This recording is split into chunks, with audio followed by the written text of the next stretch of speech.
Hey everyone, Mark from TheGeekChurch here. And I'm here to talk to you today about CES 2025. Yeah, this should come as no surprise to regular watchers of my show. I mean, last year I did this whole 8-part episode that I wanted to call CES the Movie. It was going to be huge. Didn't get a lot of hits. It was a lot of work, and I just don't want to do that again. I mean, granted, I love the idea of CES the Movie Part 2, but nah.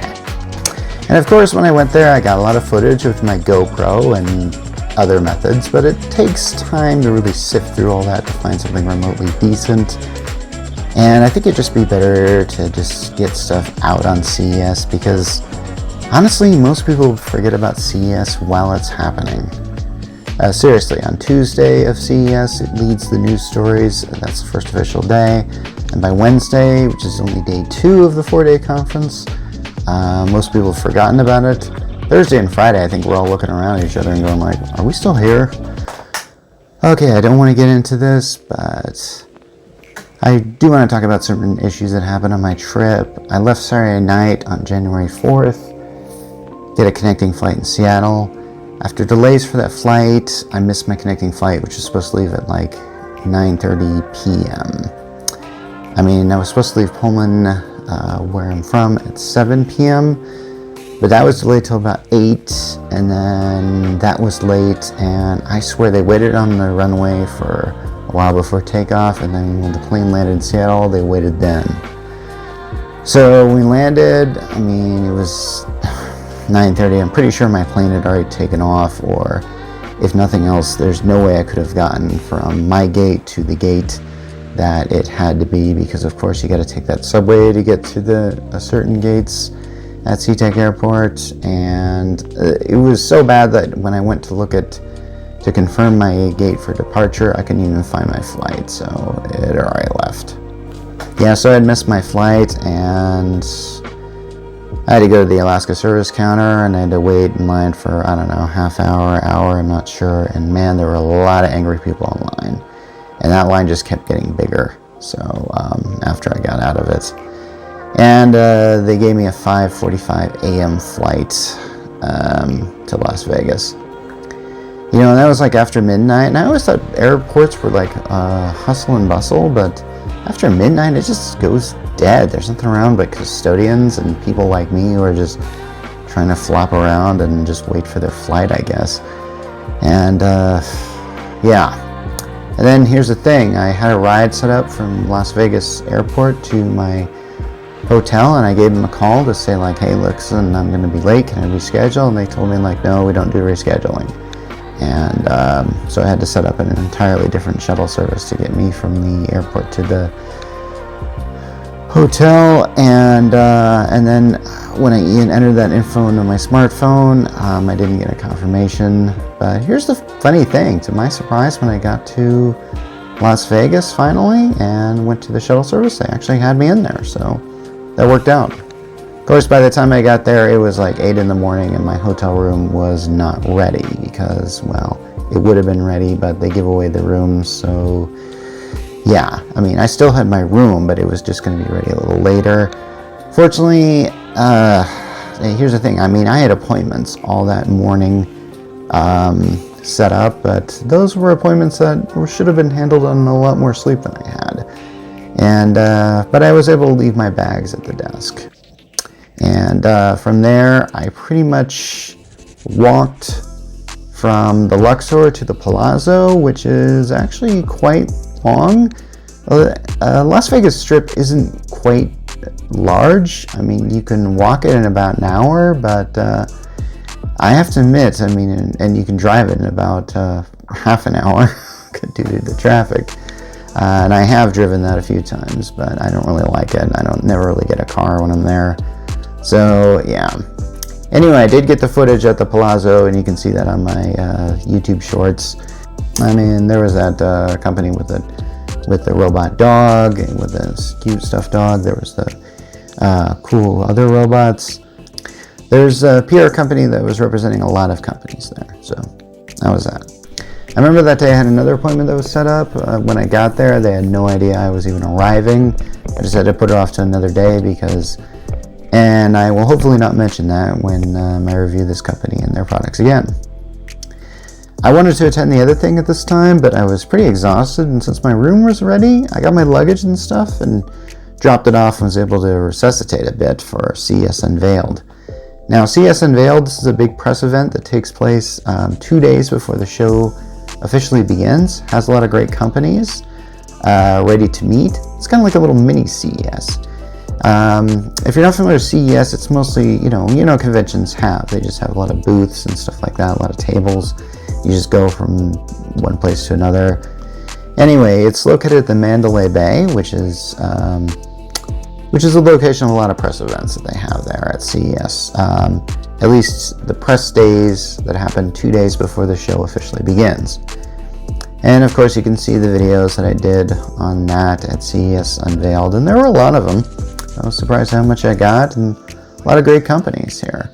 And you can see them on TikTok too, assuming TikTok is still around by the time I publish this. This video might be dated by me even mentioning that.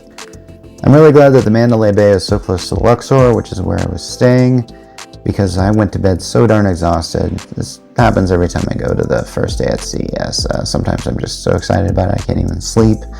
I used to have this thing where I would like drive from here to CES and then stay at my wife's mother's place and then drive from Pocatello to Las Vegas.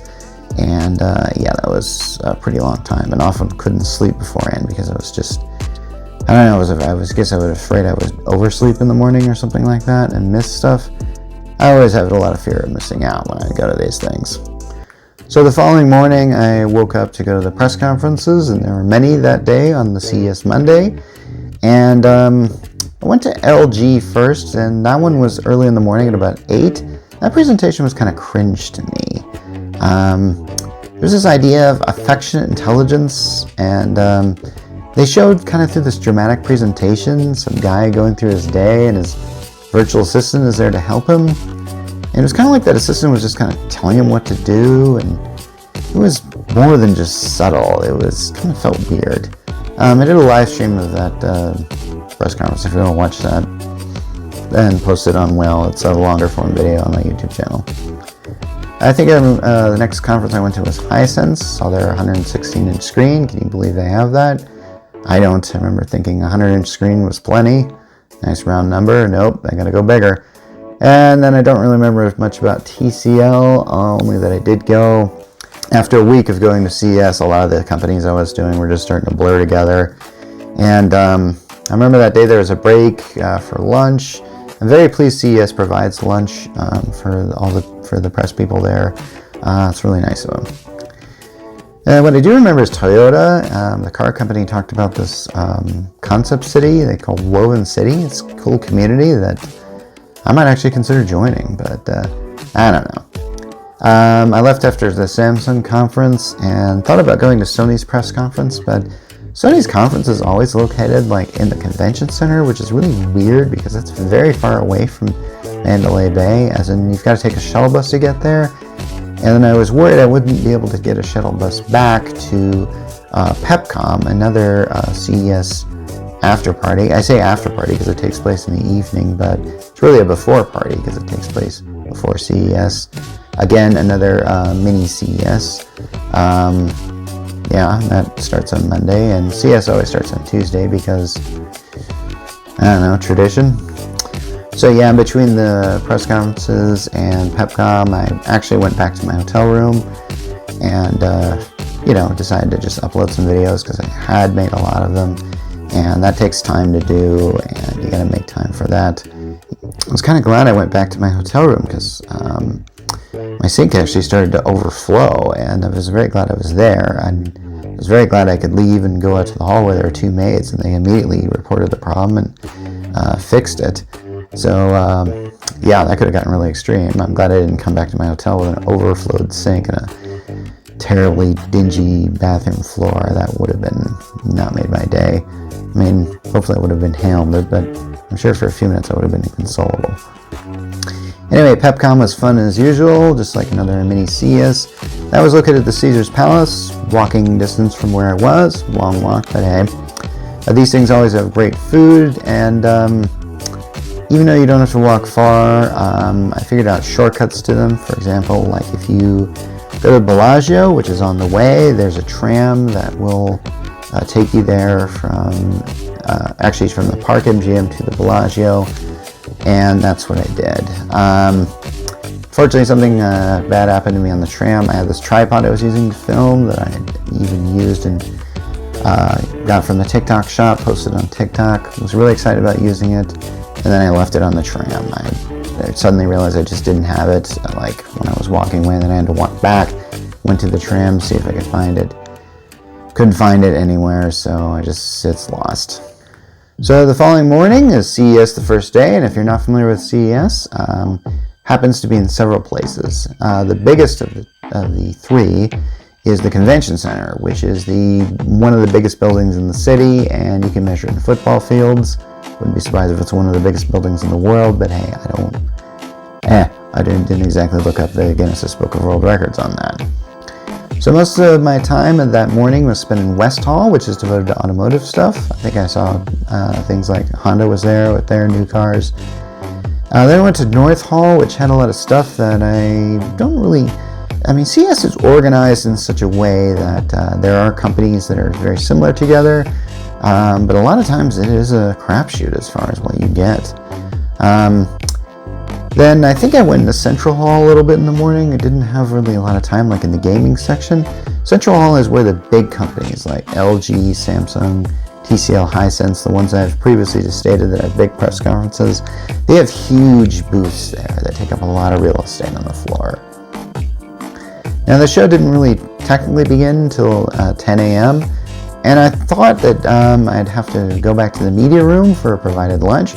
I discovered actually the lunch provided was very simple. It was like with vouchers. Like they literally give you a voucher and then you could go to any food place at the convention center, and there are many, and just basically give them a voucher and they'll give you a free lunch. By the way, I made good use of the Tesla tunnel, which is this thing that's underneath the convention center. It's just basically this roundabout where these Teslas drive through this tunnel that's no bigger than the Tesla itself. And I think I've talked about that before last year at CES. It's something that you got to see, which is shaves a lot of time on your journey and saves a lot of walking. After lunch on Tuesday, I went to South Hall and found most of the companies on the top floor were worth visiting, and some of them were not, because this is where it gets complicated as far as what I do. Basically, at CES, I go there to make contacts with companies, but there's some companies that I can't really work with because they don't necessarily make any end-user products that I can actually review on my show, and without that, I don't really have a lot of content. It's complicated. So at about 5 o'clock or 5:30, I took a shuttle bus, because CES has a great shuttle bus service to help pretty much all its attendees. And I took a bus to the Bellagio to get to Showstoppers. Now, this is the third big press sort of mini CES event. This particular event is a lot of fun, and even though it went on for about 4 hours, I think I only stayed for about 2 or maybe even 3 hours, because I had seen a lot of the companies there before, and I took videos of what I did there that you can watch there. And I think I left early because I was utterly drained. Because CES is a very busy day where you walk around a lot and come back to your hotel with a hugely sore feet. I remember getting a bucket of ice just so I could grab some of the ice and apply them to my soles. And the worst part about it was the bucket was like the ice machine near my hotel room was always out of service, and I always had to walk around because the way that Luxor is done, it's like in a square formation. It's built up like a pyramid, so I had to walk through each of the sides of the pyramid to get the ice machines, and usually the ones that was furthest away was the one that would work. Then it was kind of like I was rounding the bases of that. Yeah, crazy. So the next particular morning on Wednesday, I decided to go to the Sea Space. I just walked to that because it's very close to my hotel. It's located near the area in Cosmopolitan, two relatively new casino resorts if you're not familiar with CES. There isn't really much I could do there. Sometimes I've seen companies there, and I just kind of go around there. Then I went to the Venetian Expo, the second big place for CES, and I don't really know how to explain how this conference is organized, but it is organized. Certain companies are grouped together, like smart homes and kind of things like that. And I was grateful, of course, to the shuttle bus service. Usually it takes me there. Traffic, though, in Las Vegas, sometimes the shuttle service can take you there in 10 minutes, and sometimes it takes like an hour for you to get there. It just all really depends on the traffic. And yeah, I did the same thing at the Venetian that I do at the convention center. Just go from booth to booth, saying, hey, how you doing? I'm Mark. This is what I do. Here's my business card. Maybe we can work together after the show is over. That kind of thing. Kind of schmooze, meet new people. It's a good time. It's the best time, actually. And occasionally you'll see different things, like there's meeting rooms that have a lot of great stuff in them. Razer had one this year. Normally they're in the convention hall or the convention center, but they actually had a place, and I got to set up an appointment with them, and got the great shot where I was spinning around in a chair. So yeah, maybe we'll review more from Razer. It's been a while since I reviewed something from that video game accessory company. Went to see my old friends at Lenovo, who I've reviewed stuff before. They always occupy this restaurant there, and I always come in there, and they always have great food and drinks, and they're always showing off their wares, and I got some good video footage from them. I was pleasantly amazed by what they have always each year. Okay, so usually after CES on the days, I always try and find parties to go to. I went to 2 parties on Wednesday. One of them was at Caesar's Palace, and I actually took the wrong shuttle bus, went to the Bellagio. And Caesar's Palace and Bellagio aren't too far away, but man, it's a lot of walking. I was really ticked off that I made that dumb mistake. I don't know how I could have, with CES, I plan every hour down to it, and because of this stupid mistake, I lost like maybe a half hour on that, and I was a little bit late to this party, which turned out to be an odd one. It was a party that I found out about at the last minute and decided to go to, and it was just this kind of thing where a lot of newer companies from different countries pitched their ideas, and then you actually had to vote on it. It's very unusual. But thought I had actually missed the dinner from this thing because I had arrived late, and it turned out the dinner was after the pitch meeting, and actually had some time to hang around and get to know some people. Then I went to Hisense party, which was at Mr. Chow, also at Caesar's Palace, located maybe like a stair step down, not very far. You can get really easily lost in these casinos, and believe me, I have. There's been instances at CES where I couldn't find my car after I parked it. Crazy stuff. It's often good to take pictures along the way, or text yourself what you did along the way so you can find your way back to where you went, because trust me, that has happened to me so many times. I've lost so much time doing that. So Wednesday I got back to my hotel, crashed, then got up for Thursday, met with my friends at Pebblebee, which I have a company I've reported before, at the Palazzo. Bussed over there through the shuttle, went to Venetian, and I'll put that in a separate posting as far as what happened with me at Pebblebee. Spent the rest of the morning at the Venetian because there really is a lot to see there. Not only at the same floor that I was the other day, but there's the first floor, which has all this kind of really experimental technology. A lot of companies there looking for backers, a lot of companies from other countries. Some of them, sometimes it's hard to talk to these companies. A lot of the representatives there don't speak English. So a lot of times when I try and explain what I do, it doesn't really come off very well. And yeah, that can be kind of an issue. But hey. So some of the stuff there, really cool to see, and I got videos from that. So on Wednesday, I left the show floor at 4, even though I could have gone to 6. I was actually going to have a meeting with somebody at 6, and which is really important as far as what I'm planning on doing for my company. And that just didn't really happen. So I decided to just take off, and I went back to my hotel and got some much needed rest, updated my videos because you need to take the time to do that. Alright, then came the final day, and I decided to go back to the convention center. The atmosphere is very chill on the last day. many of the people are wrapping up. In fact, several of the people I need to talk to, like several of the media people and public relations people that I usually like to meet there, some of them have even gone home, honestly. That's how that works. I kind of chilled out, and I didn't have that much time to spare because the conference on Friday ends at about 4, even though it usually goes to 6 that particular day. And of course, there's always events afterwards that I just talked about. Yeah. Then I went back to my hotel, and since I received a lot of stuff to review, I just had to compile it into a big box and then send it to myself. And I've already done the TikTok video where I've unboxed that thing. And we're going to be reviewing a lot of stuff next week based on what was in that box.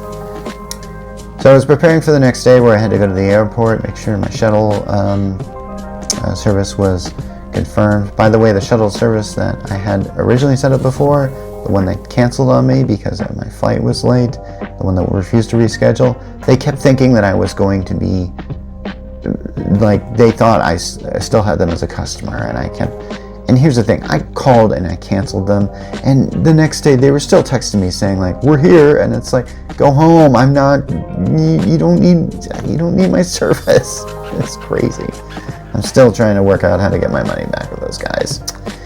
Anyway, so they brought me back to the airport, and I didn't have to wait in line too long for the TSA. I've had nightmare stories where I almost didn't make my flight because I got caught up in the TSA.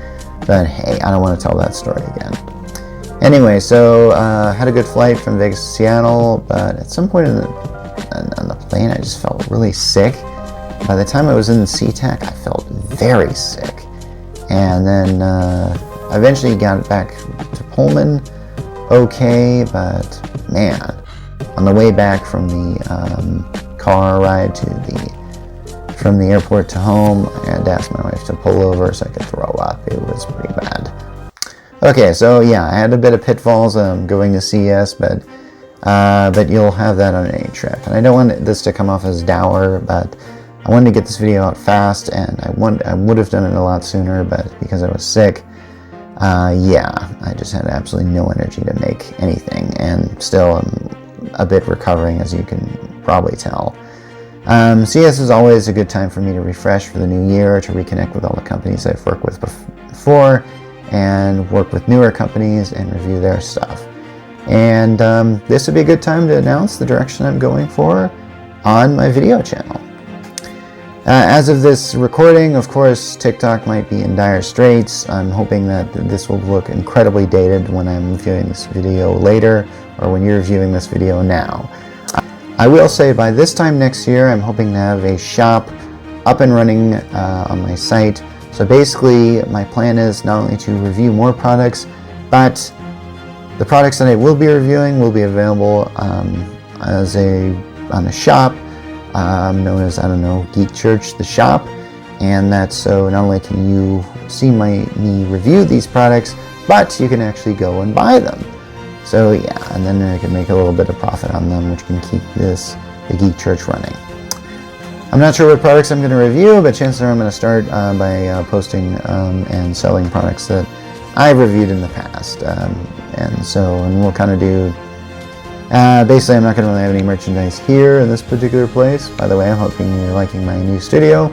I'm going to be using green screen a lot more often because it does come in handy for just creating a lot of great effects.